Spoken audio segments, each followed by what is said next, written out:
Good afternoon, everyone. This is Andy Karuza with NachoNacho, and today I have Rish with Content Beta, and today we're going to talk about the art of brand storytelling. So without further ado, Rish, that's our second time meeting, but I'd love if you would give an elevator pitch to our audience because it might be the first time they've heard of Content Beta. We'd love to hear an elevator pitch about what your brand does. Lovely. So let's say you are running a next video ad campaign and you want something really quick, but your team is busy and your freelancers are not able to. When you're not able to vet freelancers, how do you do it quickly? So we are like an extension. We are a creative as a service for marketing teams, where you could basically get a team of designers, video editors, and producers on like a flat rate monthly plan. So that's what we are. We are somebody who does like super fast turnaround, super fast, and probably transparent pricing. So yeah, that's a quick one. That's great. Yeah, we've personally used your service for one of our explainer videos, and you guys did a fantastic job. So I could definitely recommend your guys' services. Thank you. Definitely.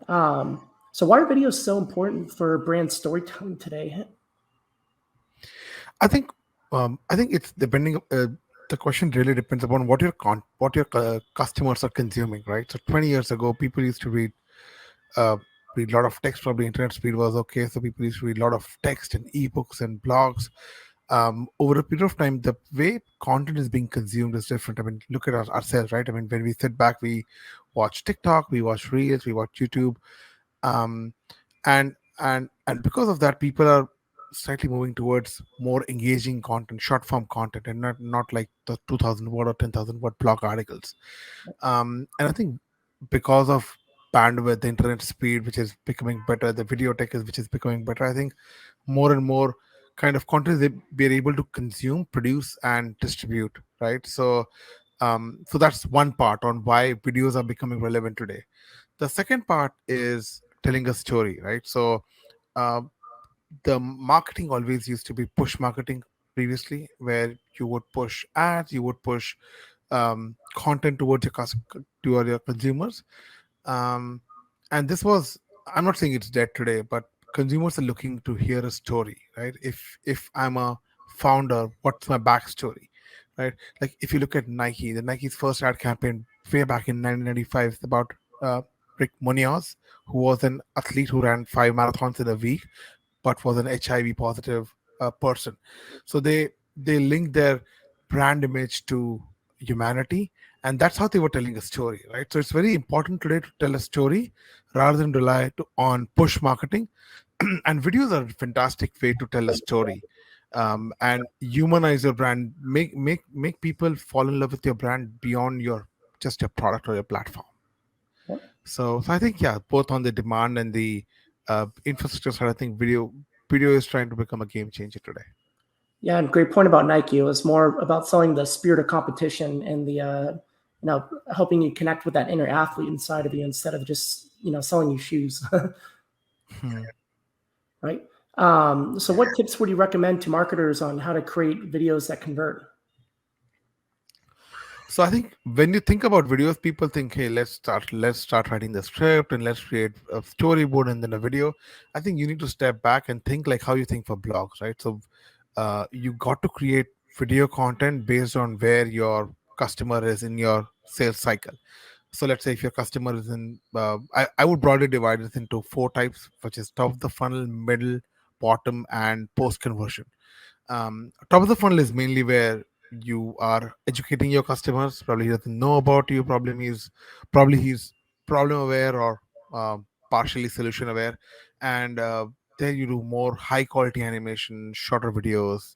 Um, Make sure that that the that uh, your viewer or your potential customer is interested to learn more about you, because the job of the video at that level is to make sure your customer gets in the middle of the funnel. In the middle and bottom of the funnel, you basically explain more about how you solve the problem, because that point your potential customer is considering or probably evaluating options or thinking how this product or platform fits into my use case. And then you probably have more liberty about timing, so you could have slightly longer form of content, but still it has to be really really catchy and crisp copy. We could do something like demo videos or use case videos, even testimonial kind of videos, which are really popular these days. um, After conversion, this is mostly relevant where you need to train your customers how to use your product. Very relevant for software SaaS kind of industry or B2B tech, where you try to improve the adoption of your product by educating your customers, and that maybe the product and even beyond the product, right? If I'm teaching somebody, if I'm MailChimp, I'm not just teaching how to use MailChimp, but I am teaching you how to become a better email marketer. um, so I think you think about uh, these parameters before you start working on the in on your video projects, and then think what metrics are relevant, right? So um, there are different metrics. If in the bottom of the funnel it might be conversion, the top of the funnel it might be the number of view counts or number of engagements. um, so I think that's one part where I think one should focus on before starting on any of the technical component of the video. That's a good point. What other reasons do businesses get wrong with their video marketing strategy? Is there anything else that a lot of companies do that they might be able to correct to have a better outcome from their efforts? I think the world is moving towards real content, right? So previously you would see a lot of like animations going on or even illustrations on the website, um, which is great, but it doesn't communicate the reality to the customer, right? um, if your product is digital.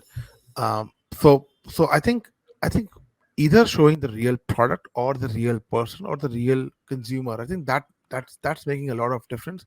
Because when you do animated kind of content which is more illustration driven, you look like same, right? You look like another 10 of your competitors.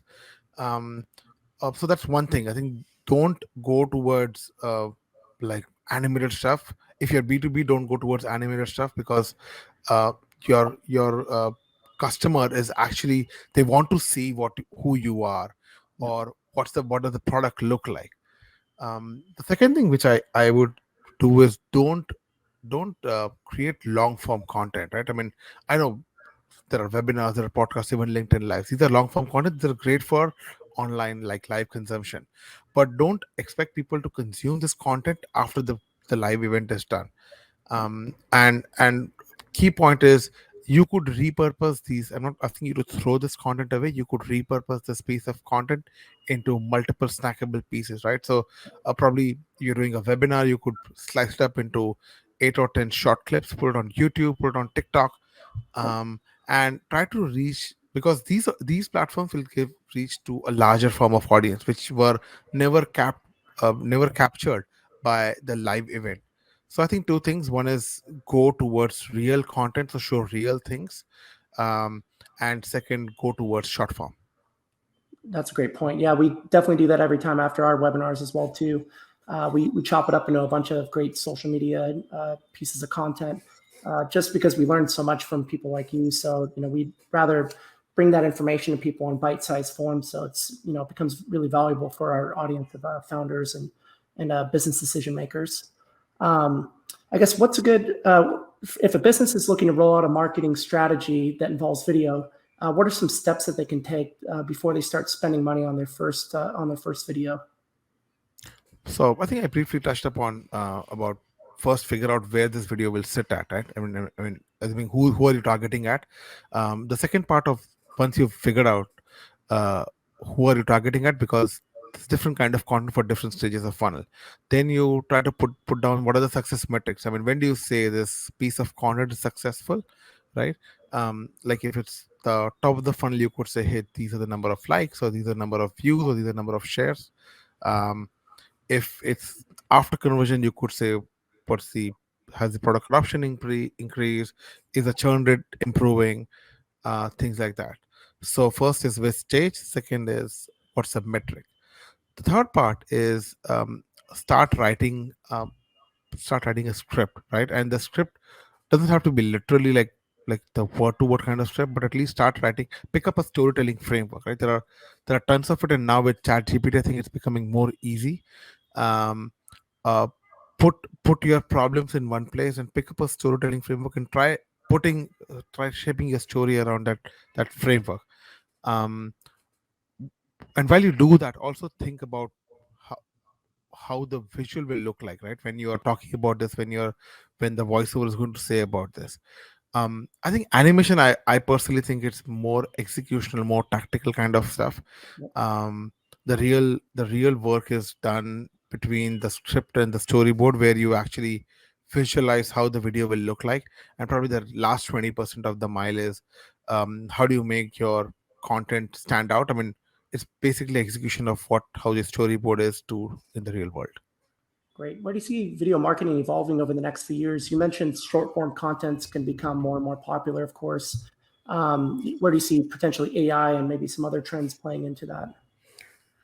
So I think AI today is more towards, I would say, the I split them into two parts, right? So one is like the voiceover and the visual, which is more slightly more robotic than, I mean, it's still robotic. I mean, they're 80% there, but there's still 20% to catch up. And I think they're great for creating training content where you want to lower the cost of production. So that's where they're used. Um, with AI, one thing which is becoming very good is creating scripts, right? Creating scripts, or generating ideas that, hey, if I want to do like a 2-minute video or a 20-minute video or 20-second video, um, uh, probably if you put like right prompts in ChatGPT, it will throw you even the scripts and even how the visual should look like. In a very and you could probably develop that, start from there. So I think they are making the systems better. What I think uh, is going to happen is a lot of people are going to adopt to video, right? So today, if you see CVs, I mean, probably in LinkedIn, you would see when you apply for LinkedIn job, you would also have an option to upload a video resume, right? I think world is going towards where everybody could get on a video, or I'm not saying, it may not be even live call, could be even recorded video. And um, and I think there are tons of tools which are trying to solve the same problem. um, for instance, the branding, the founder is becoming more and more active. I mean, you are seeing more of text posts or carousel posts. Even founders are now recording videos and posting on social media for building their personal brand. So I think something is everybody will have to adopt video. It's not that somebody else would adopt video. I mean, I teach I mean, my kid is 5 years old, and I've already started asking him, hey, can you let's record a 2-minute video. Maybe it's even wishing somebody else, or creating like reciting a nursery rhyme for your school. I think that's going to be an essential skill 10 years from now, of recording a video and being comfortable in the video infrastructure. Yep, I would agree. um, so, can you give us an example of a video marketing campaign that was successful, and maybe lay out some reasons why it was so successful in particular? um so I would, yeah, so pick up I would pick up something which is like a testimonial. So we recorded uh, a video testimonial for one of our customers. So most the traditional way of recording a video testimonial is basically getting a video team, going to an exact venue with your equipments and shooting everything around for b-rolls and for the customer. That's expensive, right? I mean, you'd easily spend like 15-20K to set up like a shoot day, and then spending money on post production. What we did with one of our customers is we shipped them um, lights, cameras, 4K camera, and microphone, Right. and like very similar to how we're talking on a video call, but something which could capture on 4K. We interviewed them, and from that 30 minutes, 45-minute recording, we could capture a 2-minute clip and mixed it with with b rolls and the product screenshots to make it into a story, rather than just like a single person talking about it. um, what they did was they used this content in three ways. One is like the follow-ups to sales outreach. So uh, I mean, in sales outreach, it's very important to put up your own like established social proof. You got to give your customer names. You got to show how you've solved some problem, like probably success story or a case study.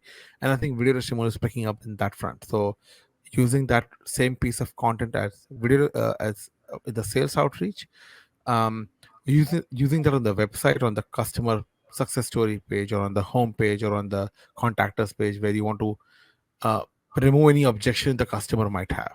um, and using the same piece of content, probably in the shorter form version, for remarketing campaign, right? So probably that video was 2 minutes long. We sliced it up into 30 seconds, Yep. um, and the company used it for remarketing campaign. So I think when your potential customer looks at these piece of content, probably different kind of videos, again and again and again, something hits their head, right? I mean, and and your chance of converting that customer improves.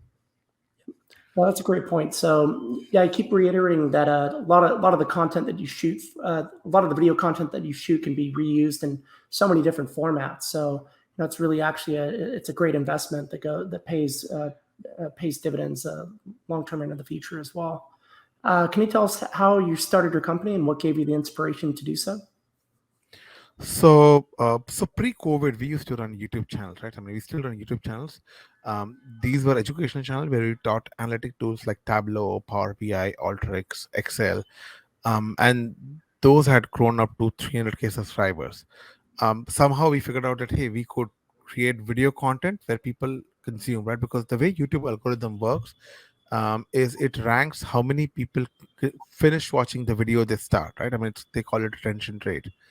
And if your retention rate is poor, you don't rank on the top ranks when somebody searches for that particular topic.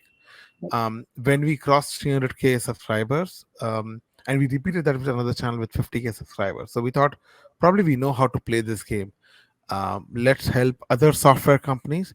And this was a thought which struck to us during COVID, because at COVID our training business, which was like classroom training business, got disturbed, mainly because businesses weren't investing and then trainings couldn't happen. So we thought let's use the skill which we built for creating YouTube channel and help other SaaS companies or B2B tech companies in building this up. So that's how we started. We started with first creating enablement content. So what we did with YouTube, exactly do the same thing for smaller software companies, and then one thing led to the other. I mean, for these software companies, the product marketers and the marketers got in touch and say, hey, can you do these kind of videos? Can you do explainer kind of videos? Can you do use case videos? So probably expanded the suite over there. One thing which we I mean, I wouldn't say we did it really well, but we tried limiting our market. So one common way of starting a video agency is, hey, I can do videos for everybody. We said we can't do Mhm. videos for everybody. We can only do videos for few people. So let's pick up who's our friend. So let's say SaaS or B2B tech. We can only do content for these guys, and that gave us some head start because that helped us in uh, streamlining a process to one set of customers that Mhm. made us better and better at that industry. Of course, we also lost revenues because when an e-commerce company came, we thought probably we may not be able to help you because we Mhm. are not a right fit. So I think creating a small niche at the start really helped. And of course, it when you get to certain like benchmark, you could probably expand a bit. So we expanded to design services. We expanded our industry to slightly more towards like tech world. So I think these kind of things help me building the business. That sounds like a great pivot. um, so, I guess could you give us an example? As an entrepreneur, failure is just a part of everything that we experience throughout life. Could you tell us an experience where you failed and what you learned from it? So while I was building these customer enablement kind of content for software companies, I thought, hey, let me build a product which will help me, which will help my same customers uh, become, I mean, achieve the same goal, right? So their goal was how to get faster onboarding or how to get like improve the product adoption. And we did that, and we built it up and shot in the, I mean, went to product hunt, and probably we got some likes and some beta customers. We didn't get, so none of our customers actually installed, right? So everybody signed up and they didn't install. And then I realized that, hey, we haven't done enough research, right? So what I should have done probably is start shipping early and start asking for feedback. What I did was we built the product like, I would say, much more than MVP, and then went with the customers, and then it became like very difficult for us to pivot from like one use case to the other use case. So I think not doing enough research, not getting early feedback, and probably not shipping things faster. I think that's a big lesson for me. Yeah, it's so important to get customer feedback early and often as you continue to build out the product or service. Otherwise, you go too far in one direction. It's hard to undo what you've done. Yeah, and always try to get like a paid customer, right? Because when somebody pays, you actually, I mean, and the feedback from that customer matters, not from like beta testers. You want somebody who's paying, so who saw the value in what you do, and then try asking feedback from them. Yeah, because Um, everybody has opinions, right? yeah, and it's um, free advice, right? exactly. Yeah. So yeah, put your money where your mouth is, I guess, right? Yeah. What are some of the favorite books that you've read this year or maybe in the past that you would recommend for other entrepreneurs to learn from? I'm a big fan of behavioral psychology. So now, I mean, I mean, my favorite is Thinking Fast and Slow, by Daniel Kahneman. I Not don't made really, for ADHD people.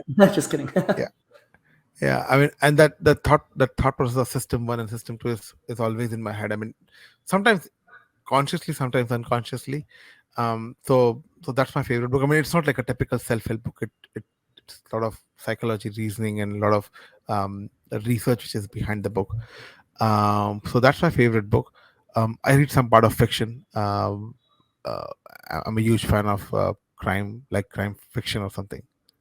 Yeah, I used to be when I was a kid too. I used to read those Agatha Christie novels back in middle school. Yeah. Yeah, those are always interesting.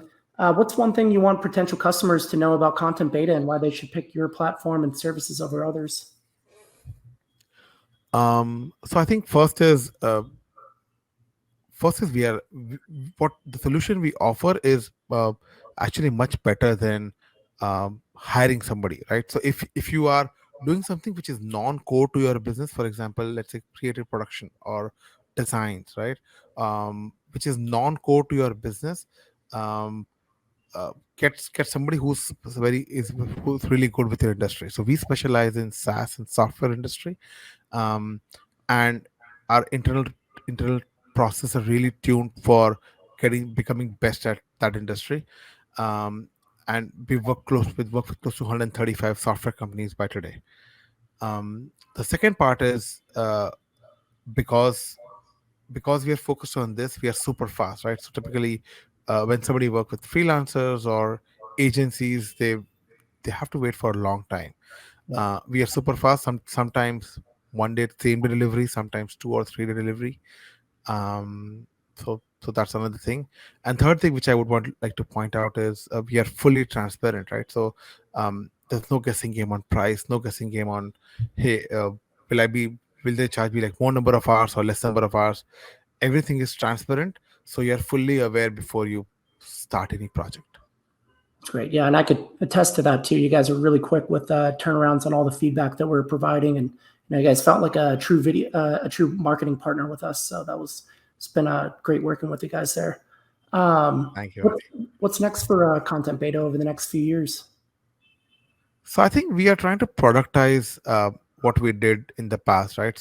Um, so trying to make this a standard offering, which we are today calling creative as a service, where somebody could easily pick a team and start working, right? So we are trying to build like better processes internally, so that it's flexible for somebody to start and stop. Like we are, I wouldn't say we are a replacement to a marketing or a creative team internal to a team. We are more like an extension. um, and probably want to go to more number of industries beyond B2B tech. Great. Excited to see that. I mean, we'll keep working with you guys on more projects, I'm sure, since we're right in your wheelhouse for B2B tech SaaS. So, um, yeah, that's great, Rish. I really appreciate you coming in today. And anybody looking for video marketing, these guys are fantastic.